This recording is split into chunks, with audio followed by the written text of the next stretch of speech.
La democracia. Los Juegos Olímpicos. Puntos de referencia de la sociedad moderna. Aunque sus raíces se remontan miles de años atrás, hasta la antigua Grecia.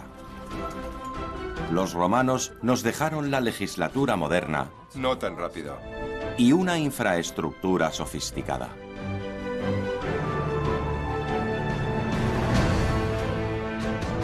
Por otro lado, los vikingos establecieron redes de comercio y descubrieron América mucho antes que Colón. Todos ellos ayudaron a forjar un nuevo mundo. Los griegos, los romanos y los vikingos son los fundadores de la Europa moderna. Grandes civilizaciones como los griegos cambiaron el mundo. Grecia. Un mundo mediterráneo de ruinas de templos, esculturas de mármol blanco de traviesos dioses y hacinados pueblos de montaña junto a escabrosas costas. Las islas salpican el mar, muchas de ellas desiertas e inhabitadas. Grandes olivares se extienden a través del continente, mientras que los bosques de roble dominan las montañas. Los pequeños reinos estaban en conflicto permanente. Su única conexión, su lengua y sus dioses. Estos gobernaban desde la cima del nevado Monte Olimpo. Desde allí, ellos interferían en los asuntos humanos siempre que les apetecía. Solo los 12 dioses griegos más importantes vivían como una gran familia en el Monte Olimpo.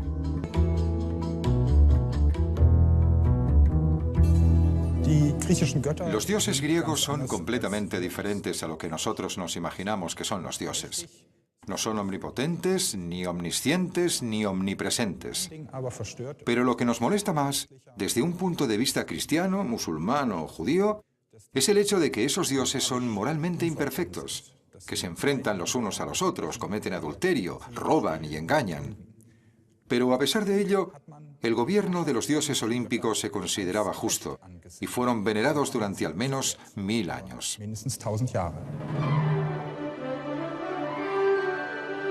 Venerados, pero también temidos, sobre todo cuando jugaban con el destino.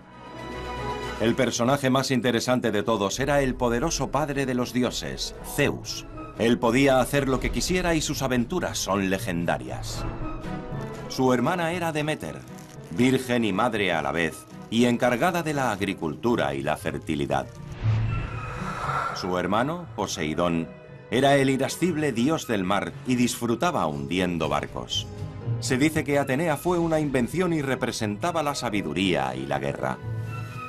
La bella Afrodita se encargaba del amor. Aunque estaba casada, raramente era fiel. A Dioniso le encantaba celebrar grandes festines y estridentes fiestas. Y finalmente, Apolo. Era responsable de todo tipo de cosas, sin olvidar el oráculo de Delfos. En la antigua Grecia a los dioses se les consultaba sobre cualquier cosa. Conseguir su consejo implicaba viajar a un lugar sagrado, supuestamente justo en el centro del mundo, Delfos. Un imponente templo que albergaba el oráculo más influyente de la época. Miles de personas hacían el arduo viaje llevando consigo ofrendas de valor, porque sin ofrendas no había profecía divina. 4 dracmas hemos pagado por esta terca bestia. Apolo lo tendrá en cuenta. ¡Ya lo veremos! Innumerables personas hacían la peregrinación con la esperanza de que el destino se tornara a su favor. Incluso famosos reyes como Creso y Alejandro Magno creían en la profecía divina. Ganancia o pérdida, guerra o paz, victoria o derrota, todo dependía del oráculo. Las profecías del oráculo se daban a través de las sacerdotisas, elegidas por su don de ver el futuro. A ella no se le podía consultar directamente. Las preguntas pasaban por los sacerdotes, quienes las transmitían a la Pitia. La ceremonia se llevaba a cabo a puerta cerrada.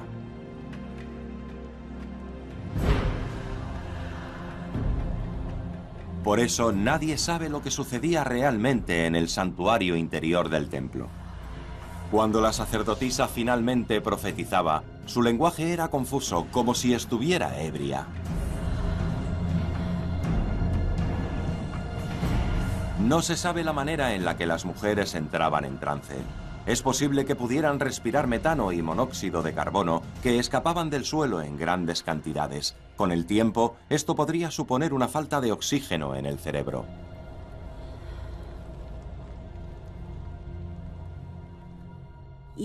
Se especula que la Pitia respiraba gases que emanaban del interior del templo o que masticaba hojas de laurel tóxicas. También es posible que ella bebiera del manantial del templo y que los gases también se encontraran allí. Lo que está claro es que la Pitia entraba en un trance divino. Mayormente pronunciaba palabras inarticuladas. Los sacerdotes luego las interpretaban y las proclamaban como profecías divinas. Así que los sacerdotes están detrás de las misteriosas profecías, hombres poderosos que dirigen un negocio próspero en Delfos. ¿Puedes decirnos qué ha dicho? Es duro interpretar las palabras de los dioses. Pero puedes decirnos algo, ¿no? Apolo os apoya a vosotros y a vuestros planes. Y por vuestra generosidad puede decirse que él os recompensará bien.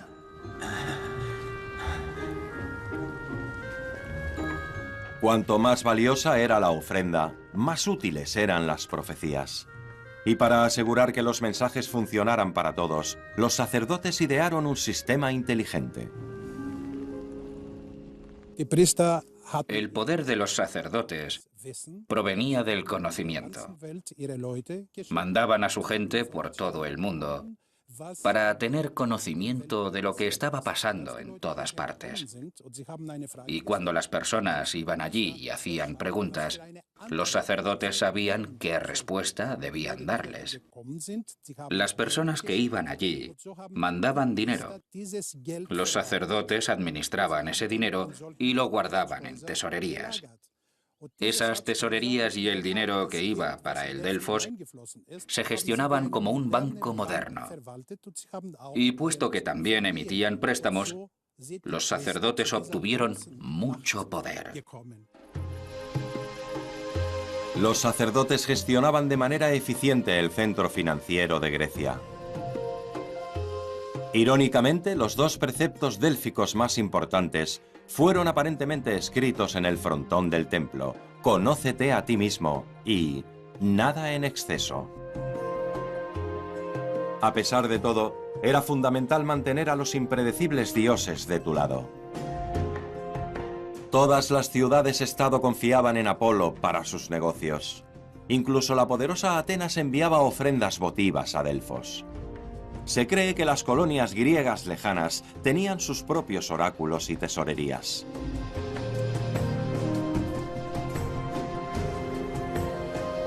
Esos templos griegos y tesorerías nos han fascinado durante siglos. Desde pintores, arquitectos y escritores a innumerables turistas hoy en día. Incluidos el templo de Selinunte en Sicilia y el templo de Poseidón cerca de Atenas. En ese momento, el antiguo sistema de creencias basado en mitos y la guía divina seguían siendo populares, pero poco a poco algunos pensadores empezaban a encontrar otras explicaciones. Su concepción: entender el mundo mediante el pensamiento. Empezaron a observar la naturaleza detalladamente. Los nuevos científicos encontraron patrones en el comportamiento de apareamiento de las abejas y desarrollaron nuevos instrumentos para medir la circunferencia de la Tierra.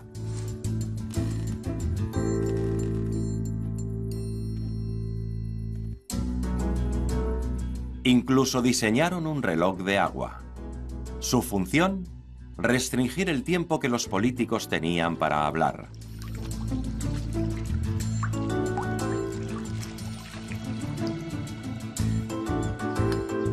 Aparecieron las primeras máquinas, como la máquina de asignación para seleccionar y nombrar funcionarios. Las historias de dioses temperamentales ya no eran suficientes para estos eruditos. Querían entender la relación causa-efecto y desarrollar leyes científicas. Se llamaron a ellos mismos filósofos y amigos de la sabiduría, y son considerados los fundadores de la ciencia moderna.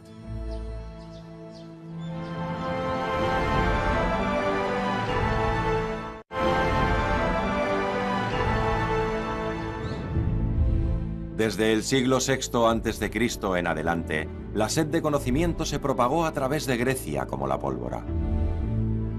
Las escuelas del pensamiento se convirtieron en los nuevos templos, instituciones que sentaron las bases para los centros de investigación de hoy. En el siglo XVI, Roma retoma estas antiguas ideas. El Papa Julio II incluso dedicó un fresco en el que representa a los grandes filósofos en la escuela de Atenas. Uno de ellos es Sócrates, quien sondea a la gente de Atenas con preguntas incómodas y concluye: yo solo sé que no sé nada. Platón es el fundador de la primera escuela de filosofía del mundo. Su objetivo es la búsqueda de la verdad. A su derecha está su discípulo Aristóteles, quien hace historia con la invención de la lógica. Hay muchos rumores acerca de Diógenes, pero pocos hechos concretos. Por otro lado, Arquímedes se considera excepcional. Es famoso por su ingenio incluso en la antigüedad.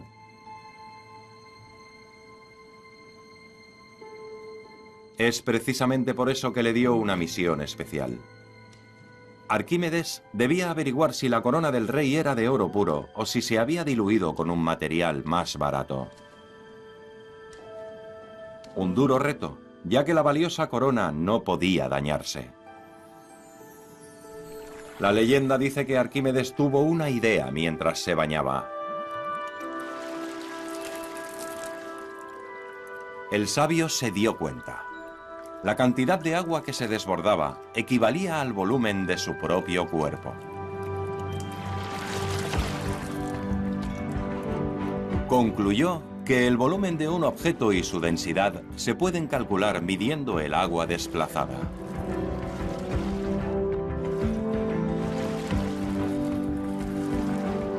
Arquímedes especuló que el material de la corona también se podía calcular de esta manera.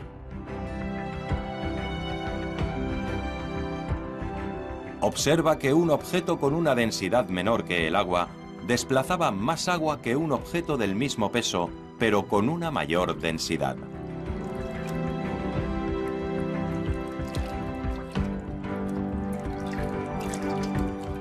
Jubiloso de su descubrimiento, se dice que Arquímedes gritó: ¡Eureka! ¡Lo he encontrado! Y salió corriendo desnudo a la calle. Arquímedes entonces cogió la corona y un trozo de oro del mismo peso. Si la corona también era de oro puro, ambos objetos deberían desplazar a la misma cantidad de agua. Pero la corona desplazó más. Debe haber sido mezclado con otro material. Arquímedes logró resolver muchos otros enigmas. Todavía se le considera como uno de los cerebros más brillantes de todos los tiempos, y su principio de Arquímedes nunca ha sido refutado. Pero sus contemporáneos no estaban muy alejados de él. Los eruditos de la antigua Grecia diseñaron los primeros mapamundis con longitudes y latitudes. Descubrieron que la Tierra era redonda. Y Ptolomeo calculó cómo los planetas y otros cuerpos celestes orbitaban alrededor de la Tierra. La primera máquina de vapor y una bomba de agua fueron otros notables inventos. Los griegos desarrollaron armas nuevas como la catapulta y chalecos protectores para sus soldados. Arquímedes formuló las leyes de la palanca y sentó las bases de la mecánica moderna. Pero también la geometría y el álgebra se remontan a los eruditos de la antigua Grecia. Gran parte de lo que damos por sentado hoy en día se originó con las observaciones, cálculos y conclusiones de las grandes mentes de la antigüedad. Sin ellos, quizá nunca hubiera habido una cúpula para completar una iglesia. El conocimiento de los elementos que componen la Tierra y la física nuclear nunca podrían haberse desarrollado. La revolución industrial en el comienzo del siglo XIX podría no haber sucedido, y cruzar los océanos podría haber sido simplemente un sueño imposible.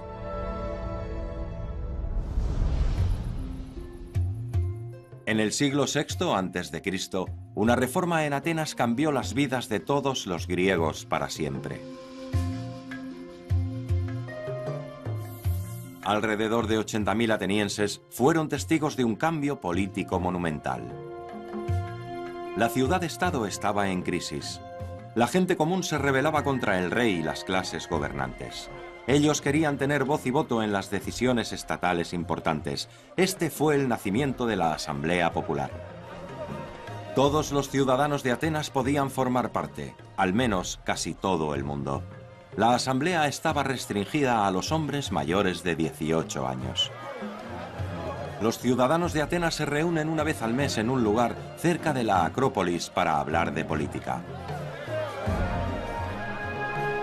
Una asamblea popular con reuniones regulares. Era la primera vez en la historia. Esto marcó el comienzo de un nuevo sistema, la democracia. De hecho, la democracia fue producto de una crisis. Primero, los griegos luchaban entre sí. Luego tuvieron que defenderse de los persas. Todos, desde los nobles a los agricultores, necesitaban defenderse seriamente del enemigo que avanzaba.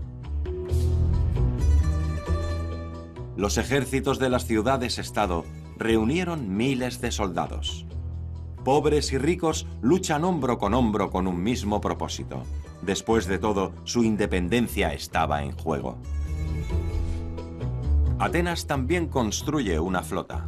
Eran necesarios miles de remeros para mantenerlo en movimiento, los cuales eran reclutados de entre los más pobres de la sociedad. Juntos, los griegos eran fuertes.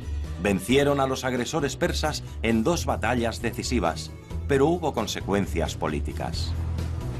A cambio de arriesgar sus vidas por el Estado, los soldados ahora pedían más derechos, en particular aquellos de la población común.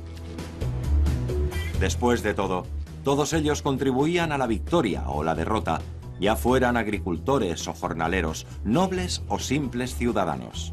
Ahora todos querían tener voz. Pasarán alrededor de 200 años antes de que alcancen su objetivo.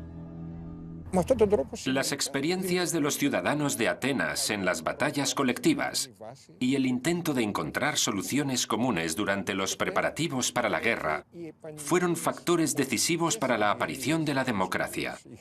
Los ciudadanos de las otras ciudades-estado tuvieron experiencias similares, pero en Atenas la idea de la democracia surgió especialmente rápido. El nuevo mantra es el gobierno del pueblo. Pero eso solo incluye a los ciudadanos varones adultos de Atenas. Las opiniones de las mujeres, los niños, los esclavos y los extranjeros son irrelevantes. Están excluidos de todo. La rica nobleza tiene la mayor influencia en la política. Los funcionarios de rango menor van segundos y la tercera clase la componen comerciantes, artesanos y agricultores ricos. La cuarta clase se compone de jornaleros. Pero todos ellos pueden contribuir en la Asamblea Popular. Estamos donde la Asamblea Popular ateniense se congregaba, Nix. Los restos del podio de los oradores están al fondo. Este es el lugar donde los ciudadanos de Atenas solían reunirse para tomar todas las decisiones concernientes a la ciudad. Los antiguos griegos dejaron más tablas de piedra que cualquier estado anterior a ellos. Miles de decretos cincelados en piedra. hacen referencia a todo tipo de decisiones, proyectos de construcción, si Atenas debería ir a la guerra o si debían gastar dinero en fiestas. Las decisiones más importantes de la Asamblea Popular se registraban en estelas como estas. Luego eran erigidas en lugares públicos tales como la Acrópolis o el Ágora, el mercado. Esta estela, por ejemplo, lleva 2 ordenanzas fiscales. En primer lugar, ¿quién recogía los impuestos de los aliados de Atenas? Y en segundo lugar, ¿cómo se debía recoger ese dinero? En esta estela hay imágenes de receptáculos, bolsas y monedas. Estos simples símbolos significan que es hora de recaudar impuestos. Todo el mundo podía verlos y entenderlos inmediatamente. La palabra fori o impuestos aparece con frecuencia, aunque estos solo se emitían cuando era necesario, puesto que eran pagos únicos. Cuando la Asamblea Popular aprobaba una ley, se hacía efectiva inmediatamente y todo el mundo podía leer sobre ella en las tablas de piedra. Cualquier persona incapaz de leer podía pedir a un lector municipal que lo recitara para ellos.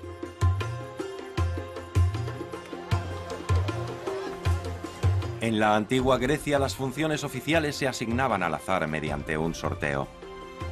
Aunque no se necesitaba ninguna cualificación para convertirse en un policía de mercado, para ser un inspector de epidemias o un juez era esencial una buena reputación. Leónidas Linos, has sido elegido. Y aquí tenemos a Gregorios Panacos.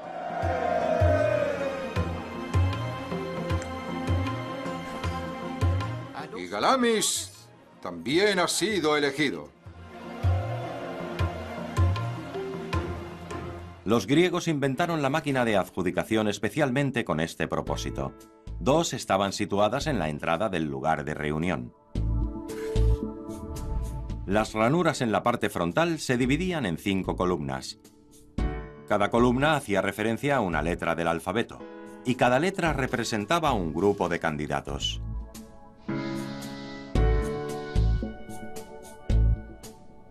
Las placas de identificación de los candidatos se insertaban al azar en las ranuras del grupo al que pertenecían. Luego se tiraban canicas blancas y negras a la máquina de adjudicación para seleccionar los nombres. La blanca significaba elegido, negra, no elegido.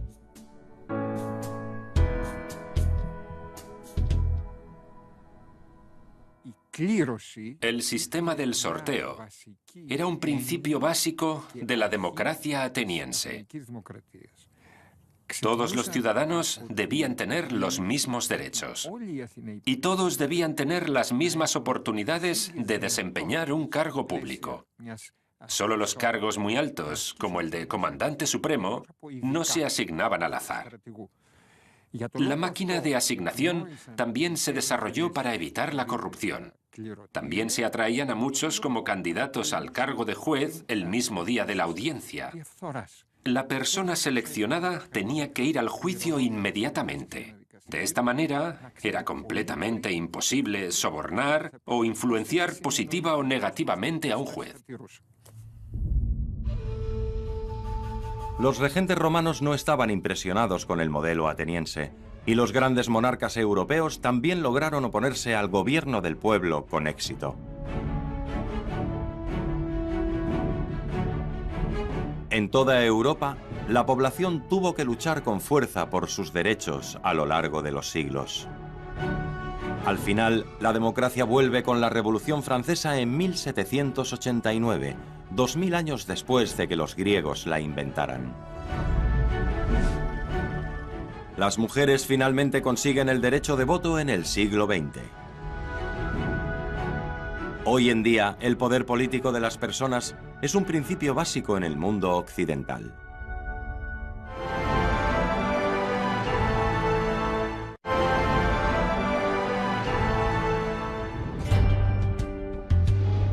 En la antigua Grecia, cualquier persona que quisiera ser político también debía ser un buen guerrero.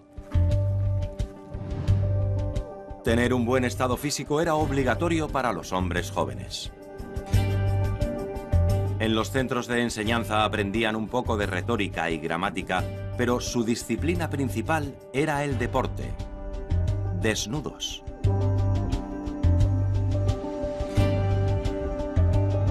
De hecho, la palabra gimnasio significa lugar donde ir desnudo. Las exigencias eran muy altas. Cualquiera que demostrara tener verdadero talento durante el entrenamiento recibía apoyo para competir en los grandes eventos deportivos como atleta. Tener un cuerpo perfecto era importante. Los antiguos griegos fueron los primeros en llevar al extremo el culto a la imagen corporal. Sus ideales de belleza estaban tallados en piedra para que todos lo vieran. Por primera vez en la historia, las estatuas eran realistas.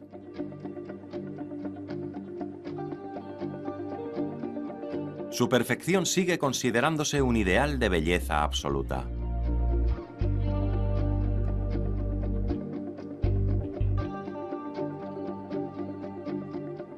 La época del Renacimiento retoma todos esos ideales y se crean nuevas obras de arte basadas en los antiguos modelos. Pero para estos artistas no era tan importante una belleza inmaculada, sino la perfecta reproducción de la anatomía humana. Y ningún hombre del Renacimiento sometería su cuerpo a ese entrenamiento tan duro. La escultura griega utiliza como tema el cuerpo humano. Esta puede representar un dios o puede representar un atleta, pero no muestra realmente un cuerpo promedio. Al igual que hoy en día hay una búsqueda de cuerpos ideales. Estos están reproducidos con sorprendente detalle, llenos de matices atléticos, los cuales muestran todos los músculos y unas costillas pronunciadas mientras realizan hermosas poses. En la actualidad, estos ideales de belleza con 2000 años de antigüedad siguen vigentes, aunque hoy pocos se preocupan tanto en mantener sus cuerpos en forma.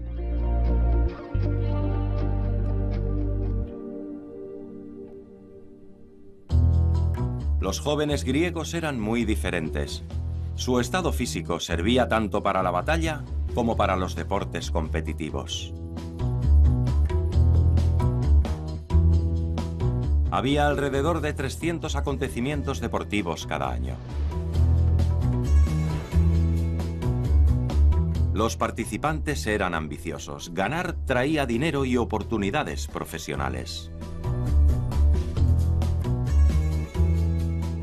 Las viejas disciplinas han soportado el paso del tiempo.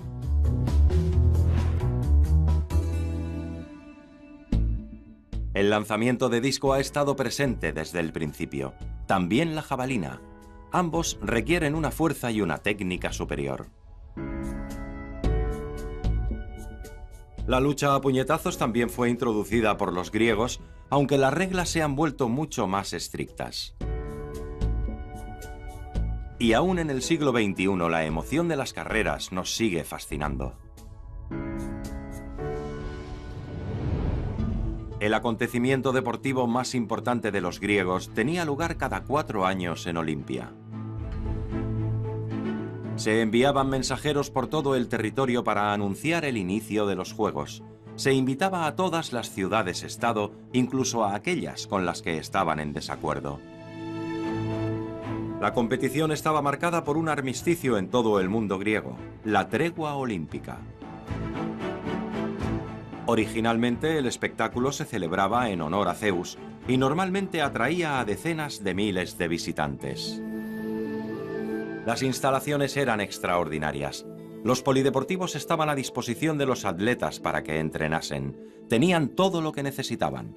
Al igual que hoy en día, los deportistas eran superestrellas. Si ganaban. Los ganadores recibían una corona de laurel y se aseguraban la fama eterna. Milón de Crotona fue una leyenda. Un luchador también conocido como Gordito. Devoraba 8 kilos de carne cada día. Teógenes, un luchador. Obtuvo 1300 victorias y se dice que su estatua tiene poderes curativos. Y ahí está el famoso luchador Arrichion. Incluso mientras yace moribundo, se dice que dislocó el dedo de su adversario. Pero también hay algunos perdedores famosos. Apolonio quedó fuera de la competición por llegar tarde. Se demostró que Eupolo era corrupto, y otro Teógenes fue castigado severamente por aburrir al público. Pero en el siglo V después de Cristo, las competiciones pacíficas terminan de forma repentina. El emperador cristiano Teodosio prohibió cultos paganos, incluidos los Juegos Olímpicos. El estadio desapareció. Primero bajo una nueva ciudad, después bajo metros de altura de escombros. Los arqueólogos redescubrieron las ruinas en el siglo XIX. Olimpia fue famosa una vez más. Y en 1896 tuvieron lugar en Atenas los primeros Juegos Olímpicos modernos. Pronto las mujeres también pudieron participar. En el mundo globalizado del siglo XXI, los Juegos Olímpicos se han convertido en un elemento básico.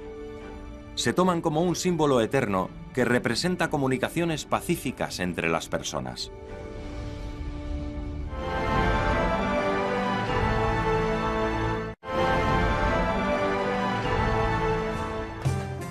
El teatro fue también importante, aunque hoy no es tanto una actividad de masas. En la antigua Grecia, cada pequeño pueblo tenía su propio teatro, lo cual era un orgullo para sus habitantes. El teatro tiene su origen en los ritos religiosos. Las danzas rituales en honor al dios Dioniso tuvieron un papel central. Estas danzas satíricas luego se convirtieron en obras dramáticas en las que se representaban papeles. Lo especial de Epidauro es que mandaban a los enfermos al teatro con fines terapéuticos. Las actuaciones seguían reglas estrictas y cada pieza se representaba solo una vez. No había más de 3 actores en el escenario, todos ellos hombres. Llevaban máscaras para interpretar distintos papeles, viejos, jóvenes e incluso mujeres. Lo que contaba eran los expresivos gestos, una gran voz y una pronunciación exacta. Estaban acompañados por un coro que guiaba la actuación y explicaba su trasfondo.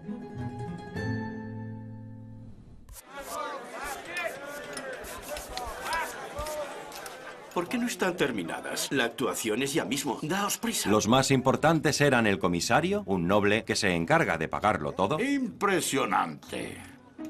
Y, por supuesto, el escritor de la obra. Repítelo. Ah, Eurípides. Parece que tu nueva obra también es espectacular. Sí, por supuesto. Cuando pienso en tus últimas obras, no dudo que haces un gran trabajo, pero... Dime lo que piensas. No entiendo por qué al final todos tienen que morir. Es una tragedia, es por eso. Algo divertido y ligero podría también estar bien. Algo con lo que reírse, ¿eh? Pero yo escribo tragedias. Sí, lo sé. Pero quiero ver algo diferente esta vez. ¿Comprendes? Pues no. Eurípides, lo digo en serio, ¿no estaría mal algo un poco más ligero? Sí. Piénsalo. Volveré mañana.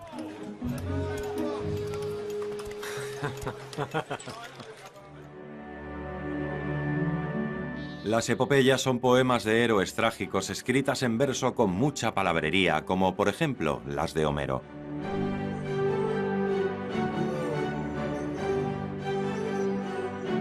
Los personajes principales suelen tratar de escapar de su destino, pero casi siempre terminan muriendo. La comedia es un poco más relajada. Es una pieza agradable, a menudo un poco vulgar, con un final feliz garantizado. Como dice Aristóteles, el teatro purifica el alma. Las historias se originaban a partir de los mitos. Trataban de conflictos que no solo podían resolver los dioses, sino también las personas. El mensaje de que hay soluciones para todos los conflictos es lo que provoca el proceso de curación. Mientras la audiencia pudiera oír el mensaje del director, los teatros griegos podían soportar hasta 14.000 personas.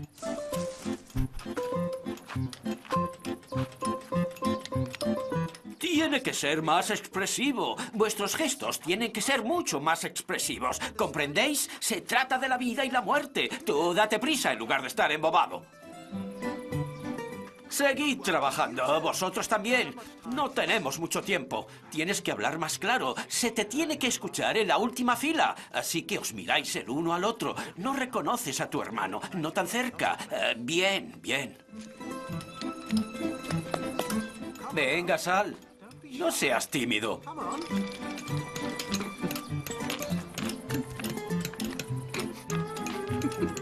El pelo está bien. No te rías.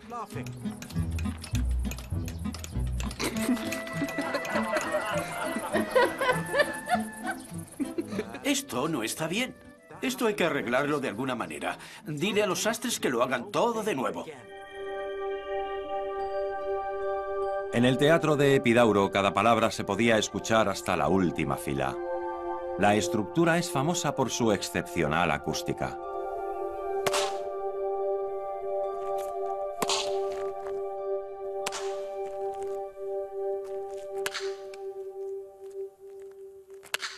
Esto se debía principalmente a dos cosas. Por un lado, a la inclinación del teatro. Y por otro lado, a la proporción entre el asiento y el respaldo. Es perfecta. Por eso el público de las últimas filas también podía oír las voces perfectamente.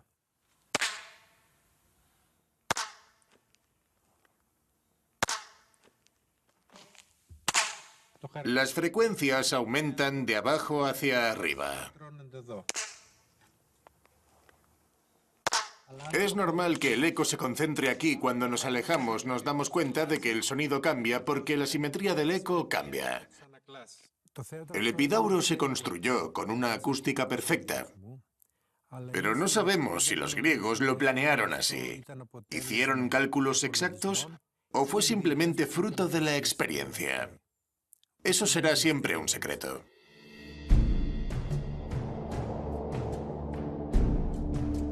El teatro, concebido como un purificador del alma y un espejo de los conflictos humanos, ha sobrevivido durante milenios y ha encontrado nuevas formas de expresión.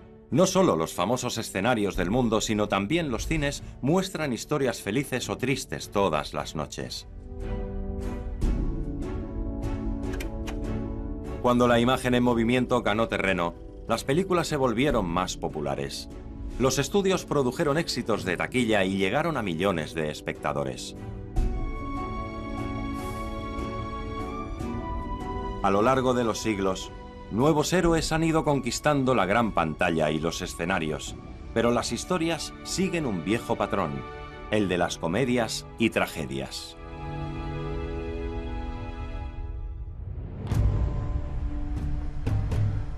La cultura griega se extendió en la antigüedad por todo el mundo.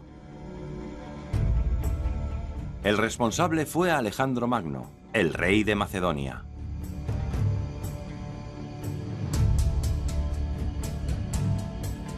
En el siglo IV a.C., el joven gobernante se puso en marcha para conquistar el mundo.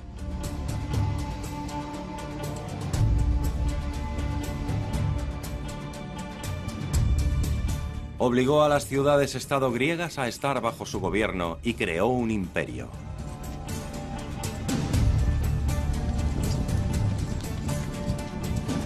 Alejandro Magno introdujo la lengua y la educación griega en los territorios conquistados. Una nueva época comienza, el helenismo.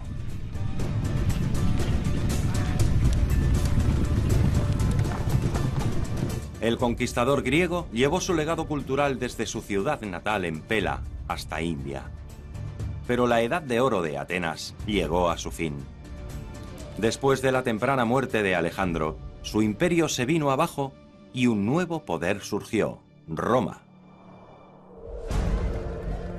Los romanos estaban especializados en la conquista de territorio y de personas.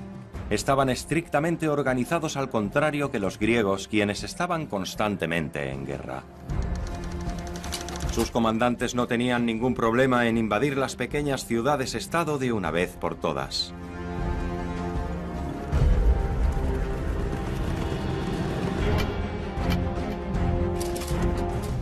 En comparación con los ambiciosos romanos, los griegos siempre se mantuvieron como al principio, demasiado diferentes y demasiado desunidos para combatir contra Roma.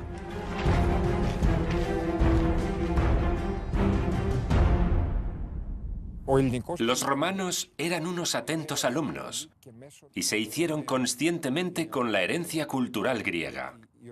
Los romanos propagaron la cultura griega por toda Europa, porque ellos comprendían el valor de la singular aportación de los griegos, ya fuera la educación, la literatura o el teatro. Esto significa que muchos de los logros griegos fueron absorbidos y transmitidos por los romanos. Por ejemplo, gran parte de los sistemas legislativos romanos eran de origen griego. De esta manera, los romanos conservaron la herencia de los griegos para la posteridad. Y su herencia era impresionante.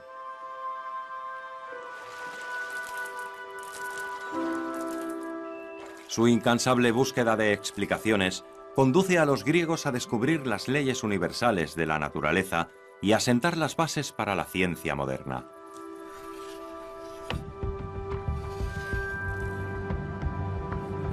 Ningún otro pueblo había influido tanto en la tecnología moderna, incluso preparó el terreno para el progreso.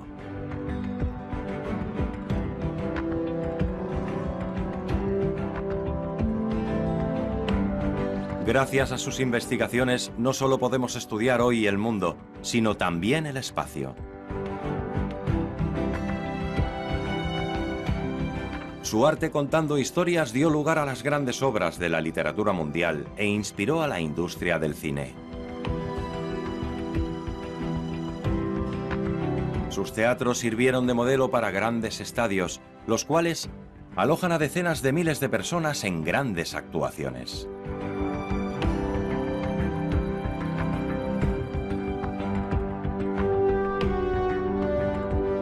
La idea de reunir a muchos pueblos en unas competiciones pacíficas todavía se celebra cada 4 años a través de nuestros Juegos Olímpicos modernos. Alrededor de todo el mundo y traspasando todas las fronteras. Pero la influencia de la antigua Grecia más importante hoy en día es la idea de que los ciudadanos gobiernen su estado y lo controlen a través de leyes hechas por el pueblo. Muchos países independientes de la Unión Europea probablemente no serían hoy democráticos sin las revolucionarias reformas de los antiguos griegos. Y no solo en Europa. El pensamiento democrático de el gobierno del pueblo, por el pueblo y para el pueblo fue obra de Abraham Lincoln. Los logros de los antiguos griegos han sobrevivido durante milenios, incluso hoy en día, que siguen dando forma a la vida y el pensamiento del mundo occidental de manera sustancial. No hay duda, la antigua Grecia es la cuna de la cultura occidental.